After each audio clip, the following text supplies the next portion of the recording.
I want to thank the committee for the opportunity to present some ideas regarding a topic that's become critical in these very uncertain times. How can we use technology, especially distance learning, to enhance the effectiveness of the SBA in providing training and support to entrepreneurs and small businesses around the country? We know the enormous potential of technology and the Internet as a tool to deliver training and technical assistance. And I believe that a robust, well-designed, comprehensive, and nimble online distance learning program at the SBA has the potential to reach thousands of business owners and potential business owners and reduce the burden on the SBA assistance centers. It's important to note, however, that there is a major issue that potential entrepreneurs and small businesses face. It's the cost of broadband, especially in low-income communities. Without access because broadband hasn't been deployed in their communities or because of the cost of broadband is too high, online training programs have little value.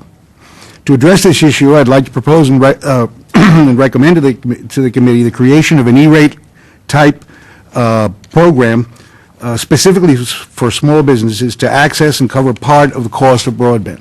We already have this subsidy for schools and libraries, and the Telecommunications Industry Association advanced this notion before this committee in January. There are two major issues in developing a distance learning program the SBA must address. One is the quality of the courses offered online, including the depth of each course and the teaching methods used to deliver the course.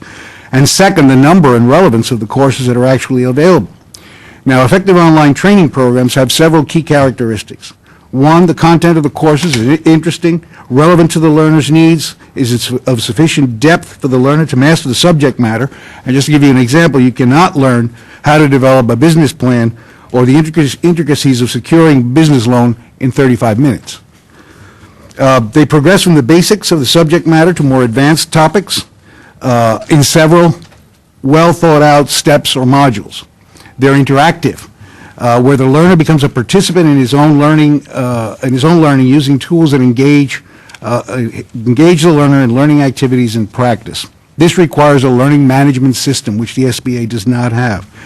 They use a variety of teaching methods, including a combination of video, webcasts, webinars, audio, and text.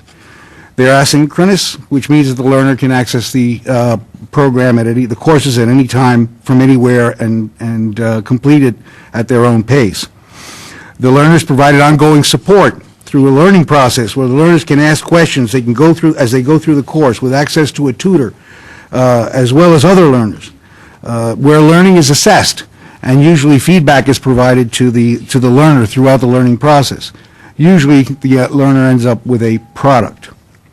Regarding the variety of courses, the SBA courses should be extensive and the program should be capable of deploying coursework quickly to meet the emerging challenges to business.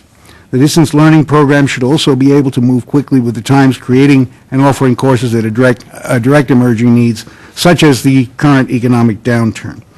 Of course, given the demographics and the fact that the SBA serves Puerto Rico as well, the coursework should be available at least in Spanish, if not in other languages.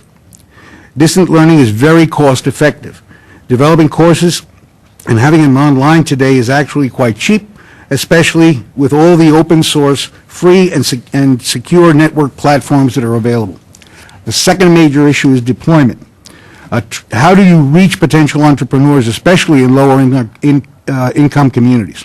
A tried and true strategy for reaching local communities is through its community-based organizations. This is especially true in the Latino community. As you mentioned, Madam Chair, ASPIRA has 150 community technology centers across the country, with computer labs connected to high-speed internet lines.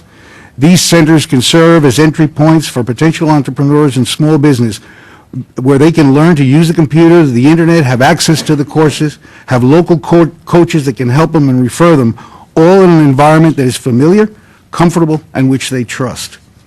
Extensive national partnerships between the SBA and community organizations would go a long way in providing the SBA access to communities, and this would be mostly at little or no cost to the SBA.